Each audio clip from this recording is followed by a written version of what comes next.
Célébration de la 42e journée mondiale du tourisme, les Mbosanzo ont saisi l'occasion du choix de leur canton par le gouvernement de la République à travers le préfet de la Menoie pour marquer leur territoire. Accueillis au pied de la falaise par le maire de la commune de Sanchou, la notabilité Ntengue, aux côtés du représentant du chef supérieur des Mbosanzo, la délégation conduite par le préfet de la Menoie, Mbokegou Lantua, a d'abord eu un escale à la résidence du sous-préfet de Sanchou avant d'entamer le circuit touristique qui s'est achevé à la chefferie supérieure Sanzo. L'hospitalité des Mbosanzo a contraint la délégation à une pause café offerte par le patriarche et grand notable à la chefferie supérieure, Raphaël Ewe, préfet à la retraite. Dans la culture Sanzo, cela a une signification pendant les grands événements. Je m'appelle Ewe Raphaël. Je suis un ancien préfet. Je suis du village Nden, que les gens appellent vulgairement Nden et Fungo. Et puis j'ai été très content qu'il soit maintenant préfet ici là. Je me suis dit que je ne pouvais pas manquer pendant sa tournée de lui organiser cette petite réception que vous voyez là qu'on organise. Sanzo offre à ses visiteurs et touristes, outre la beauté de son paysage de plaine et montagne, plusieurs sites touristiques qui ne demandent que des voies d'accès aménagées.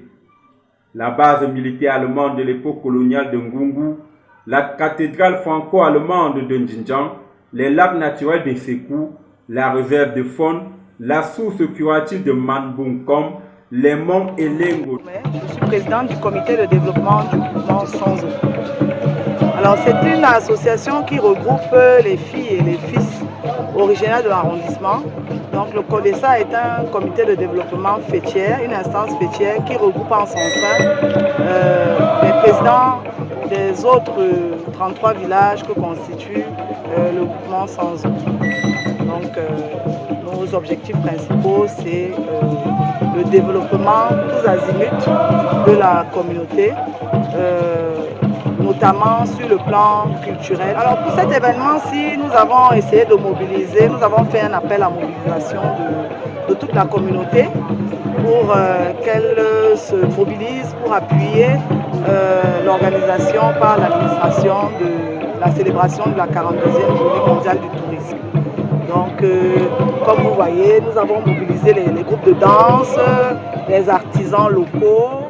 Côté hébergement, l'hôtel L'Albatros offre un cadre de séjour confortable avec ses chambres aux standings, son bar et restaurant VIP et un parking sécurisé, ce qui lui a valu le titre de meilleur hôtel 3 étoiles de l'arrondissement.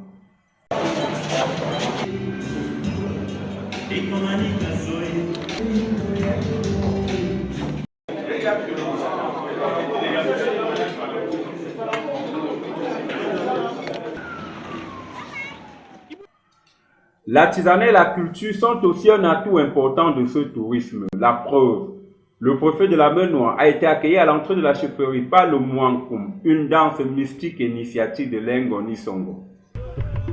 Plus d'une dizaine de danses folkloriques se sont succédées sur la scène pour exposer la beauté et la richesse culturelle de ce peuple des éléphants.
Si on se met à développer ces sites, c'est sûr que les gens développer et faire la promotion de ces sites, c'est sûr que les touristes qui veulent venir au Congo, certains vont dire que non, je vais aller à Ouattara, dans le mouvement sans eau.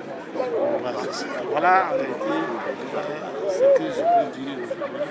Merci au chef du gouvernement, à tous ses collaborateurs, ses notables, ses chefs du village, pour une organisation bien possible. Je n'oublie pas aussi pour faire le maire, député et tous ceux qui travaillent avec eux pour que nous ayons cette belle organisation. Chaque événement culturel à King Place est un grand moment de communion entre les sens autour de leur chef supérieur, Sa Majesté Chief Mila Souté, qui malgré son absence reste présent dans leurs esprits. Élite, chefs traditionnels Sanzo et du Mungo, notables et femmes dignitaires de ce vaste canton, de plus d'une trentaine de villages ont répondu présents à cet appel du Tam Tam royal pour que la fête du tourisme soit belle chez eux.